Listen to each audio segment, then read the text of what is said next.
मेरे प्यारे बच्चों, इस वीडियो में हम लोग ट्रांसलेशन को यहाँ पर सीखेंगे और आप सभी के सामने एक स्टोरी लिखी हुई है और इसे हम लोग इंग्लिश में ट्रांसलेट करने वाले हैं। तो सबसे पहले हम लोग स्टोरी को पढ़ लेते हैं और उसके बाद में इसे ट्रांसलेट करते हैं। इस स्टोरी में क्या लिखा हुआ है कि परीक्षाएं निकट हैं, हमको अपनी पुस्तकें बात करनी चाहिए। तो यहाँ पर जो है बात नहीं याद है, ठीक है, यहाँ पर है याद, ठीक है, याद। परीक्षाएं निकट हैं, हमको अपनी पुस्तकें याद करनी चाहिए। अब समय नष्ट करना मूर्खता है। रात में 4 घंटे अवश्य पढ़ना चाहिए। सुबह के समय सूर्य निकलने से पहले उठना चाहिए। शाम को कम से कम 1 घंटा खेलना भी आवश्यक है। यदि तुम ऐसा नहीं करोगे तो बीमार पड़ जाओगे। ये आपके सामने एक स्टोरी लिखी हुई है और आप लोग इसे इंग्लिश में ट्रांसलेट करेंगे। तो चलिए देखते हैं। परीक्षाएं निकट हैं, परीक्षाओं की क्या होगी? एग्जाम्स। तो क्या लिखेंगे हम लोग? हम लिखेंगे एग्जाम्स। और इज़ारम का वाक्य है, सिंपल वाक्य है तो आर लगाएंगे, ठीक है, क्योंकि प्लूरल है। और नियर, इस तरीके से बना देंगे आप लोग। एग्जाम्स आर नियर, परीक्षाएं निकट हैं, हमको अपनी पुस्तकें याद करनी चाहिए। देखिए चाहिए वाले वाक्य बनते हैं शुड से, और हमको का मतलब हमें, तो हमें की क्या होगी? वी। तो क्या लगा लेंगे? We should. वी शुड मतलब हमें चाहिए। और क्या करना चाहिए? याद करना। देखिए याद करना की होती है लर्न, और रिमेम्बर भी होता है याद करने के लिए। तो आप लोग इनमें से कोई एक लिख लेंगे। तो हम क्या लिख लेंगे? Learn, LEARN। We should learn, हमें याद करना चाहिए अपनी पुस्तकें।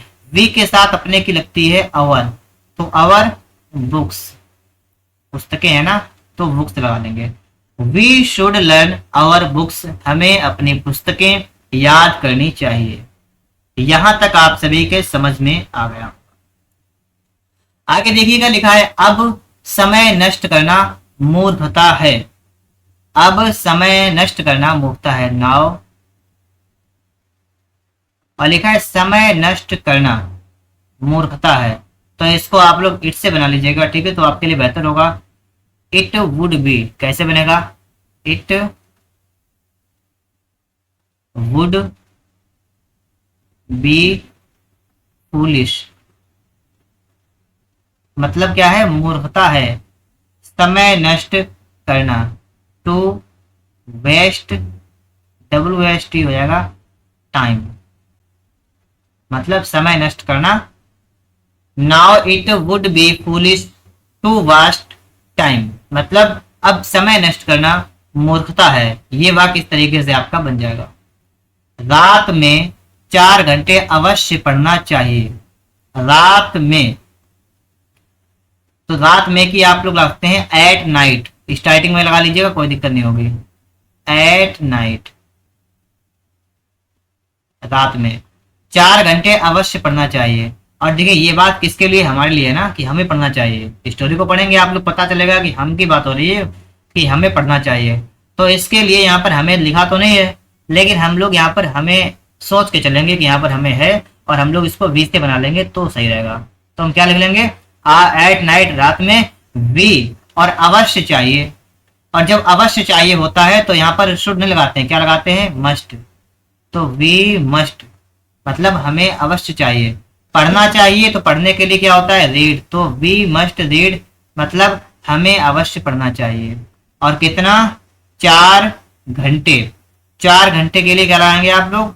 आप लगाएंगे फॉर, ठीक है, 4 घंटे है तो आप लगाएंगे फॉर, FOUR, और आवर्स, HOURS। इस तरीके से आप लिख लेंगे कि एट नाइट, रात में, we must read for 4 hours, हमें 4 घंटे अवश्य पढ़ना चाहिए। आगे लिखा है कि सुबह के समय, सुबह के समय, और आगे है कि सूर्य निकलने से पहले उठना चाहिए। अब यहाँ पर भी आपको सोचना है किसे उठना चाहिए, तो हमें की बात हो रही है कि हमें उठना चाहिए। तो इसके लिए हम लोग इसे वी से बनाएंगे कि वी शुड, वी शुड, और उठने क्या होगी? वाकअप, ठीक है, WAKE, वाकअप मतलब हमें उठना चाहिए। और क्या लिखा हुआ है, सुबह के समय और सूर्य निकलने से पहले। तो सुबह के समय है तो इन द मॉर्निंग लिख लेंगे, ठीक है। We should walk up in the morning मतलब सुबह में या सुबह के समय, ठीक है। इन द मॉर्निंग लगा लीजिएगा, इन the morning, in the morning. और कब, सूर्य निकलने से पहले मतलब सनराइज से पहले। तो बिफोर क्या लगाएंगे, बिफोर सनराइज, SUNRISE, इस तरीके से आप लिख लेंगे, ठीक है। We should walk up in the morning before sunrise मतलब हमें सूर्य निकलने से पहले, सुबह के समय सूर्य निकलने से पहले उठना चाहिए। शाम को कम से कम 1 घंटा खेलना भी आवश्यक है। इसमें आपका सब्जेक्ट तो यहां से इन्होंने बिल्कुल गायब कर दिया है, तो इसके लिए हम लोग क्या करेंगे, कम से कम 1 घंटा खेलना भी आवश्यक है। तो यहां पर आप लोग इसको किस तरीके से बना सकते हैं, इट से बना लीजिएगा इसको, ठीक है। इट और है कि क्या हो जाएगी, इज, इट इज। और आवश्यक, आवश्यक के लिए क्या लगाएंगे आप लोग, नेसेसरी। और भी लिखा हुआ है, भी की होती है आल्सो, तो इसके बाद आल्सो नेसेसरी, NECESSARY। तो क्या हो जाएगा, इट इज आल्सो नेसेसरी, ठीक है। और आगे देखेंगे हम लोग, इट इज आल्सो नेसेसरी मतलब कि आवश्यक है। और क्या है कि कम से कम 1 घंटा खेलना, तो टू प्ले, ठीक है, पीछे से मारेंगे इसको खेलना, तो टू प्ले, टू प्ले। और कम से कम 1 घंटा तो एटलीस्ट होता है, कम से कम क्या होता है, एटलीस्ट। तो LEAST इसका मतलब होता है कम से कम, एटलीस्ट। और 1 घंटा की हो जाएगी 1 आवर, एटलीस्ट 1 आवर। और शाम को, तो शाम को क्या लगाएंगे, इन द इवनिंग, जैसे होता है इन द मॉर्निंग ऐसे ही इन द इवनिंग।